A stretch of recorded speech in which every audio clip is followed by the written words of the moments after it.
তাহলে আজ থেকে তোমাকে আমি দিদি বলে দেবো। জানো দিদি? হ্যাঁ বলো। বর্ডার বুকে শুনেছিলাম নাকি আমার একটা দিদি ছিল। যখন তার 5 বছর বয়স তখন একদিন এক সাপুরে আমাদের বাড়িতে সাপের খেলা দেখাতে আসে। সন্ধ্যা হয় রাত কাটানোর জন্য আমাদের বাড়ির বৈঠকখানে আশ্রয় নেয়। সকাল হতেই না হতেই সকলে দেখে সেই সাপুরেও নেই আর আমার দিদিও নেই। সেই সাপুরে দেখে আমার দিদিকে চুরি করে দিয়ে গেল। তারপর অনেক খুঁজেছি, প্রায় 1 বছর ধরে খুঁজতে খুঁজতে বহু সন্ধান করেছি, কিন্তু কোথাও খুঁজে পাইনি সেই সাপুরেও আমার ছোট্ট নীলাঞ্জনাকে। সেই দুঃখে বাবা মা অসুখে পড়ে মারা গেলেন, আর এই 3 হতভাগা আমার বুকে এসে পড়লো। তারপর ধীরে ধীরে 12টা বছর কেটে গেছে।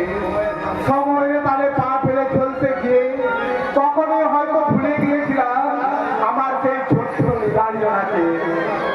কিন্তু হঠাৎ করে তোকে পেয়ে আমার মনে হলো আমার সেই হারিয়ে যাওয়া 12 বছর আগে তোকে আবার ফিরে পেলাম। তাই তোকে বলছি রে বোন, বড় ভাই হয়ে যদি কোনোদিন অন্যায় শাসন করে থাকি, সেই শাসনের ব্যথা বুকে নিয়ে তুই কখনো যেন আমার কাছ থেকে ছেড়ে চলে যাস না।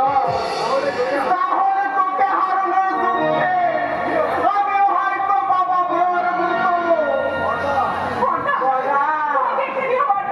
আমি কোনোদিনও তোমাকে ছেড়ে যাবো না। তাই যাতে না যাস তার জন্যই তো বেঁধে রাখতে চাইছি রে। সাপের জোর আপনি পাঁচ করে সঙ্গে তো বিশেষ 5 বছর পর তার আগে আমি বিয়েটা সেরে ফেলেছি বর্দা।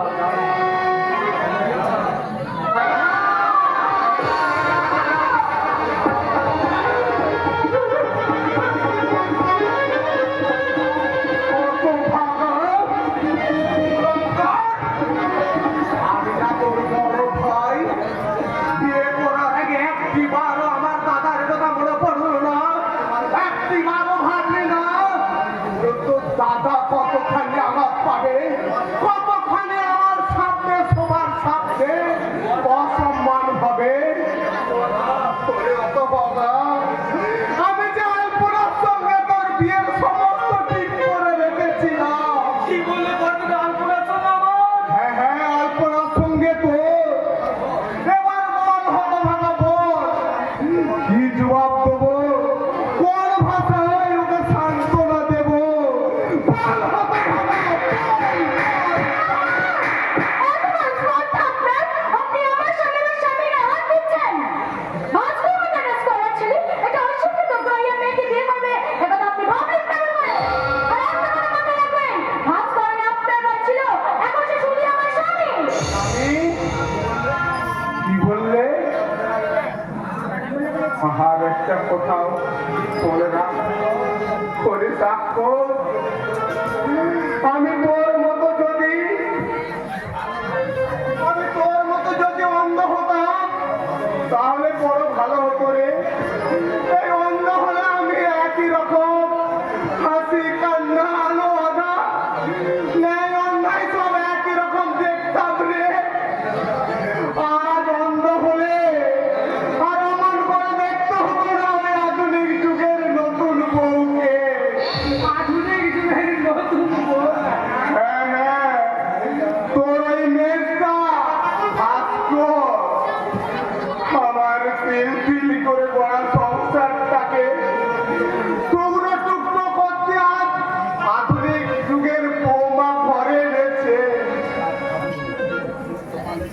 গোপালের সিঁদুরের পরিবর্তে লাল কাগজের টিপ, চোখে রঙিন যুগের রঙিন চশমা, ঠোঁটে আধুনিকতার লাল রং মেখে ভ্যানিটি ব্যাগ কাঁধে ঝুলিয়ে হিল তোলা জুতো পরে বৌমা এসেছে আমার শান্তির তপবনে অশান্তির আগুন জ্বালাতে। তোমার বউ হয়ে আমি তোমার কাছে ক্ষমা চাইছি দাদা। এবারের মতো তুমি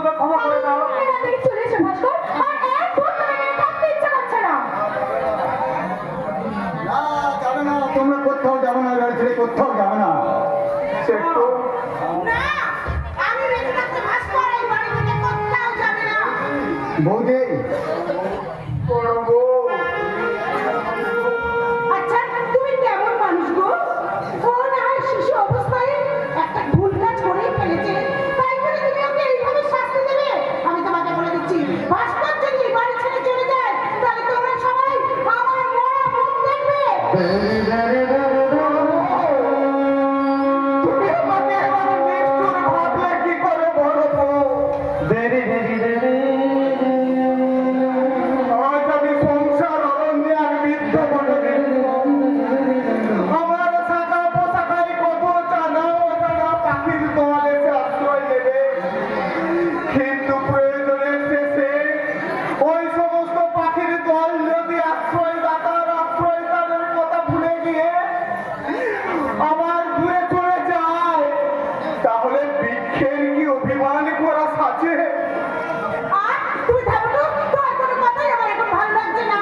নতুন বউ কখন থেকে এসে দাঁড়িয়ে আছে, কোথায় তাকে বরণ করে নেবে তা নয়। এই কি আছিস? আমার ঠাকুর ঘরে বরণ ডালা তো আছে, নিয়ে আয় তো।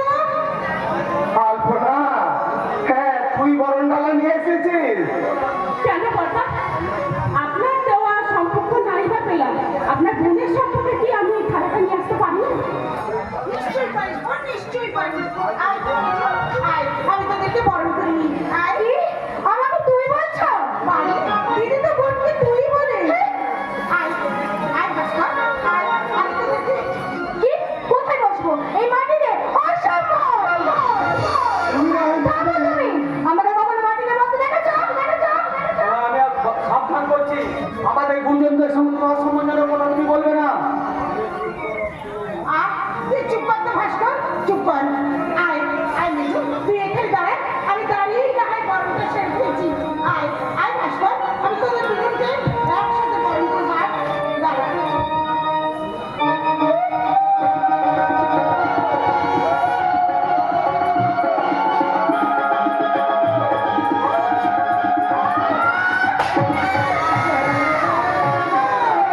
সব সব খাইয়ে বলে না, আজ আমাদের রংটা চিনতে, আর তুমি শাড়ি নষ্ট করে দিলো। মাটিতে ফেলে দিলে। দিলাম, ওই সমস্ত নোংরা জিনিস আমার যা চুদা খেলে বলে। এই যে এই একটা, এই কেউ ভূতগুলোর সামনে আমাকে এভাবে দাঁড়িয়ে থাকতে হবে? না থাকার ঘটে তুমি আমি দেখিয়ে দেবে? মিঠু, আমার মাদককে পুজোর দ্বারা তুই মাটিতে ফেলে দিলি। দিলাম তো, ওই সমস্ত নোংরা জিনিস আমার ছোটাও ঘেন্না করে।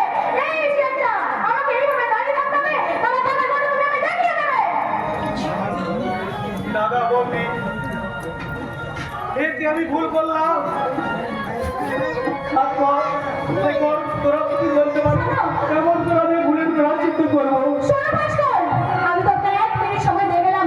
এই 1 মিনিটের মধ্যে তুমি যদি আমার থাকার ব্যবস্থা না করে দাও, তাহলে এক্ষুনি এই মুহূর্তে এই বাড়ি ছেড়ে আমি চলে যাবো। মিঠু,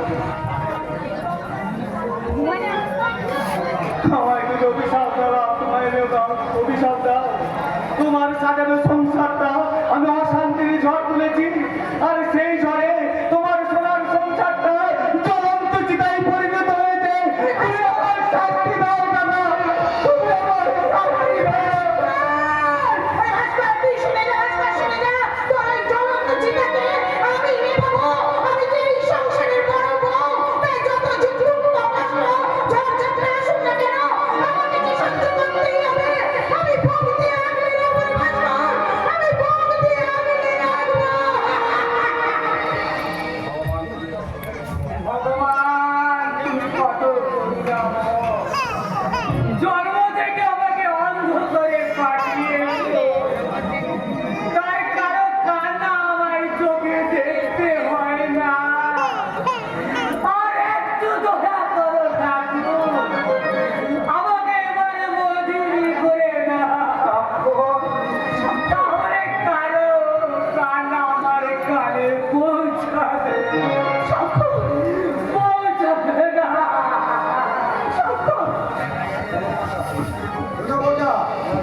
আমার মনে হয় মেয়েটা ওটি খুব বড় জাতের মেয়ে, কাজে ওটা যদি আমরা একটু মানিয়ে নেওয়ার চেষ্টা করি, বোধ হয় লাভটা আমাদেরই হবে। শোন শেখর, আমি তোর বড় ভাই, তোকে আমি কোলে পিঠে করে মানুষ করেছি। বলেছি তার প্রতিদান আমি কিন্তু চাইছি না। তা আমি তোর কাছে একটা জিনিস শিক্ষা চাইবো ভাই। দিদি ভিক্ষে কেন বলছো বড়দা? তুমি চাইলে আমার সমস্ত রোজগারের টাকা আমি তোমার হাতে তুলে দেবো। টাকা নয় রে শেখো, টাকা নয়। হ্যাঁ, তোর কাছে আমি একটু দয়া ভিক্ষা চাইছি। দয়া ভিক্ষা? হ্যাঁ হ্যাঁ হ্যাঁ, আলপনাকে আমি কথা দিয়েছিলাম এ বাড়ির বউ করে ঘরে তুলবো, কিন্তু আমার সেই কথা রাখতে তুই আলপনাকে বিয়ে কর ভাই। অসম্ভব। শেখো, আমি তোর ভাই হয়ে বড় ভাই হয়ে অনুরোধ করছি। না বড়দা না, এই তোমার অন্যায় দাবি আমি কিছুতেই মানতে পারবো না। শেখো, বড় ভাই বলে যা কিছু অন্যায় দাবি করবে আমার কি মেনে নিতে হবে? শেখো, আর আলপনা আমার কি দেওয়ার যোগ্যতা কি আছে? চুপ করো, তুমি চুপ করো। আমি চিরকাল কুমারী হয়ে থাকতে চাই। তোমারই থাকবে কেন? এটা যোগ্য ছেলে দেখে না, লাখের বিয়ের জন্য টাকা পয়সা আমি দিয়ে দেবো। শুনে যাও, শুনে যাও ভাস্কর। আমি তোমার ওই ধারার গান নিয়ে কোনোদিন আমার বিয়ের সাথে বাজাবো না, কোনোদিনও না, কোনোদিনও না। তুমি হেরে গেলে দিগম্বর বললাম। তোমার জীবনের সমস্ত হিসাব আজ ভুল হয়ে গেল। আমি একজন প্রবঞ্চক, মিথ্যাবাদী, মিথ্যাবাদী, মিথ্যাবাদী। অভিশাপ দে রে বল, তুই আজ আমাকে প্রাণ করে অভিশাপ দে। আমি কথা দিয়ে কথা রাখতে পারিনি, দিতে পারিনি কুলব